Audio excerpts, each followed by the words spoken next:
दोस्तों आज हम बात करेंगे भारत के राष्ट्रपति के बारे में। चलिए प्रश्नों का सिलसिला शुरू करते हैं। नंबर एक प्रश्न है, भारत का राष्ट्रपति राज्यसभा में कितने सदस्यों को मनोनीत करता है? 12 सदस्यों को। लोकसभा में 2 सदस्य। अगला प्रश्न है, भारत के राष्ट्रपति का वेतन कितना है? चलिए वेतन के बारे में बहुत कुछ जानते हैं। भारत में राष्ट्रपति को हर महीने 5 लाख रुपये मिलते हैं। इसके अलावा राष्ट्रपति को कई तरह के भत्ते भी मिलते हैं, जिसमें मुफ्त चिकित्सा सुविधाएं, मुफ्त आवास, सालाना 1 लाख रुपये कार्यालय खर्च, दुनिया भर में ट्रेन और विमान से मुफ्त यात्रा, सरकार की ओर से एक बुलेट प्रूफ मर्सिडीज गाड़ी। और दोस्तों राष्ट्रपति को अपनी सैलरी पर कोई टैक्स नहीं देना होता। रिटायर होने के बाद राष्ट्रपति को हर महीने 1.5 लाख रुपये पेंशन मिलती है। इसके अलावा राष्ट्रपति के जीवन साथी को हर महीने 30,000 रुपये सचिवीय सहायता मिलती है। चलिए अगले प्रश्न पर चलते हैं। किसी राज्य में राष्ट्रपति शासन कितने समय के लिए रह सकता है? तो इसका सही उत्तर है 3 वर्ष। अगला प्रश्न है, राज्य में राष्ट्रपति शासन की घोषणा कौन करता है? तो राष्ट्रपति ही घोषणा करते हैं। सवाल नंबर 5, राष्ट्रपति चुनाव के लिए प्रस्तावक एवं अनुमोदकों की संख्या कितनी होती है? तो 50-50 होती है। 50-50 इसका सही आंसर है। भारत में किसके चुनाव में अनुपातिक प्रतिनिधित्व चुनाव प्रणाली अपनाई जाती है? राष्ट्रपति के चुनाव में। ठीक है दोस्तों। दोस्तों एक बड़ा विषय है, राष्ट्रपति का चुनाव कैसे होता है, कौन कौन वोट करता है, इसके बारे में अलग से बातें करेंगे। चलिए अगले प्रश्न पर चलते हैं।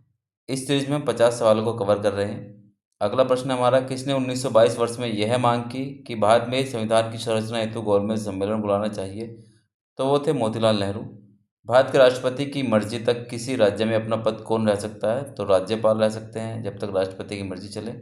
राष्ट्रपति किस सूची के विषय पर अध्यादेश जारी कर सकते हैं? तो संघ व संवर्ती सूची दोनों। पहली बार राष्ट्रपति शासन कब लागू किया गया? वो था 20 जुलाई 1951।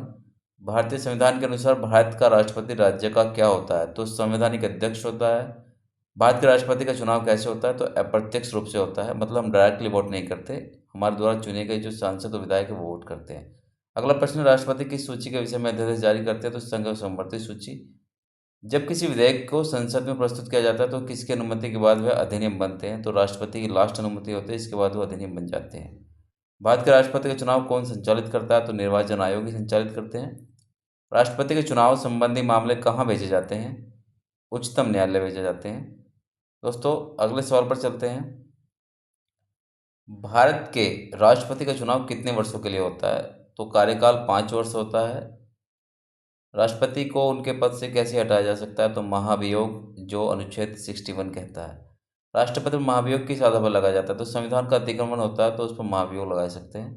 भारतीय भाषाओं को कितने प्रमुख भागों में बांटा गया है? तो 4। भारत के राष्ट्रपति को पद एवं गोपनीयता की शपथ कौन दिलाते हैं? तो मुख्य न्यायाधीश। राष्ट्रपति अपना त्यागपत्र किसे सौंपते हैं? उपराष्ट्रपति को। उत्तर प्रदेश की प्रथम महिला मुख्यमंत्री कौन बनी थी? सुचेता कृपलानी। कई बार यह सवाल भी पूछा जाता है। भारत के कौन से राष्ट्रपति निर्विरोध चुने गए थे? तो नीलम संजीव रेड्डी। इनके पास संजीवनी बूटी थी, इसलिए ये निर्विरोध चुने गए थे। एक याद करने का तरीका था। स्वतंत्र भारत के प्रथम राष्ट्रपति किस राज्य के थे? बिहार के। भारत के किस राष्ट्रपति की मृत्यु कार्यकाल खत्म होने से पहले हुई थी? तो डॉक्टर जाकिर हुसैन ऐसे राष्ट्रपति थे जिनकी मृत्यु हो गई थी कार्यकाल खत्म होने से पहले। अगला सवाल है, भारत का राष्ट्रपति किसकी नियुक्ति नहीं करता है? तो उपराष्ट्रपति की नियुक्ति नहीं करता है। अगला प्रश्न है, वित्त बिल के लिए किसकी स्वीकृति आवश्यक है? राष्ट्रपति की। भारतीय संविधान के अनुसार भारत का प्रथम नागरिक कौन होता है? राष्ट्रपति। भारत के राष्ट्रपति पद के लिए उम्मीदवार की न्यूनतम आयु 35 वर्ष। राष्ट्रपति का चुनाव किस पद्धति द्वारा होता है? तो समानुपातिक प्रतिनिधित्व। भारत की तीनों सेनाओं को सर्वोच्च सेनापति राष्ट्रपति। युद्ध अथवा बाहरी आक्रमण की स्थिति में आक्रमण के विरुद्ध की घोषणा कौन कर सकता है? राष्ट्रपति। संविधान सभा के स्थायी अध्यक्ष कौन थे? डॉक्टर राजेंद्र प्रसाद। भारत में प्रथम राष्ट्रपति डॉक्टर राजेंद्र प्रसाद का चुनाव कैसे हुआ था? तो संविधान सभा द्वारा चुने गए थे। भारत के राष्ट्रपति ने किस मामले में वीटो शक्ति का प्रयोग किया था? तो भारतीय डाकघर अधिनियम के लिए वीटो शक्ति का प्रयोग किया था, जिसमें कोई भी अधिनियम राष्ट्रपति अपने पास रख सकता है, उसको लौटा नहीं सकता। अगला सवाल है, भारत के राष्ट्रपति व उपराष्ट्रपति की अनुपस्थिति में कार्यभार कौन ग्रहण करते हैं? तो मुख्य न्यायाधीश करते हैं। भारत का संवैधानिक अध्यक्ष कौन होता है? तो वो होते हैं राष्ट्रपति। अध्यादेश जारी करने का अधिकार राष्ट्रपति का कौन सा अधिकार है? तो इसका तो सही उत्तर है विधायी अधिकार। भारत का राष्ट्रपति किसके द्वारा चुना जाता है? सांसदों व विधायक सदस्यों द्वारा। श्रीमती प्रतिभा पाटिल भारतीय गणतंत्र में कौन सी राष्ट्रपति बनी थी? तो 12वीं राष्ट्रपति बनी थी। यह सवाल इनडायरेक्टली पूछा जाता है अब। कौन से राष्ट्रपति 2 बार राष्ट्रपति चुने गए? डॉक्टर राजेंद्र प्रसाद। लोकसभा व राज्यसभा में राष्ट्रपति कुल कितने सदस्य मनोनीत करता है? तो 14, 12 राज्यसभा में और 2 लोकसभा में। अगला प्रश्न है हमारा, भारत के राष्ट्रपति को कौन सलाह देता है? तो संघीय मंत्रिपरिषद जो होती है वो सलाह देती है, यानी जो हमारी सरकार होती है वह सलाह देती है। संघीय मंत्रिपरिषद से त्यागपत्र देने वाले प्रथम मंत्री कौन थे? तो श्यामा प्रसाद मुखर्जी। किस विधेयक को राष्ट्रपति पुनर्विचार के लिए नहीं लौटाता है? तो धन विधेयक है, जिसे वापस नहीं लौटा सकते। भारत के राष्ट्रपति की तुलना किस देश के सम्राट से की जाती है? तो ब्रिटेन के सम्राट से।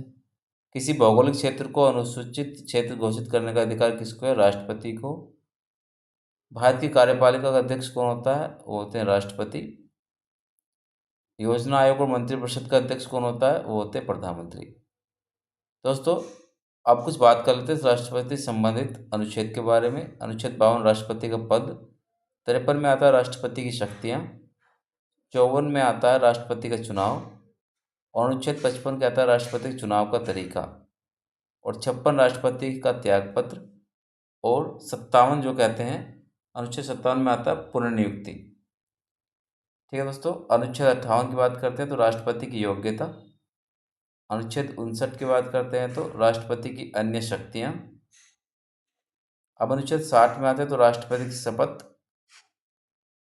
अनुच्छेद 61 महाभियोग। और अनुच्छेद 62 की बात करें तो राष्ट्रपति का कार्यकाल आता है। अनुच्छेद 63 की बात करते हैं तो उपराष्ट्रपति का पद आता है। और अनुच्छेद 64 में उपराष्ट्रपति की शक्तियाँ। अनुच्छेद 65 उपराष्ट्रपति का कार्यभार। अनुच्छेद 66 उपराष्ट्रपति का चुनाव। अनुच्छेद 67 उपराष्ट्रपति का त्यागपत्र। 68 में आता है राष्ट्रपति का चुनाव। और 69 में आता है राष्ट्रपति और उपराष्ट्रपति के चुनाव के लिए समय।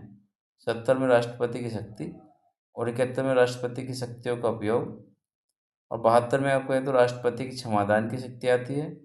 अनुच्छेद 73 में राष्ट्रपति की शक्ति आती है कुछ स्पेशल। अनुच्छेद 74 में राष्ट्रपति की सलाहकार परिषद आती है। अनुच्छेद 75 में मंत्रियों की नियुक्ति आती है। तो दोस्तों, तो ये थे राष्ट्रपति से संबंधित सभी महत्वपूर्ण प्रश्न। अगर आपको वीडियो अच्छी लगी हो तो वीडियो को लाइक और चैनल को सब्सक्राइब जरूर कर लीजिए। हम सभी से संबंधित 50 प्रश्न लेकर आते रहते हैं। दोस्तों, मिलते हैं एक बार और नई वीडियो में। तब तक के लिए बने रहिए, खुश रहिए और अपनी पढ़ाई को इसी तरह से आगे बढ़ाते रहिए।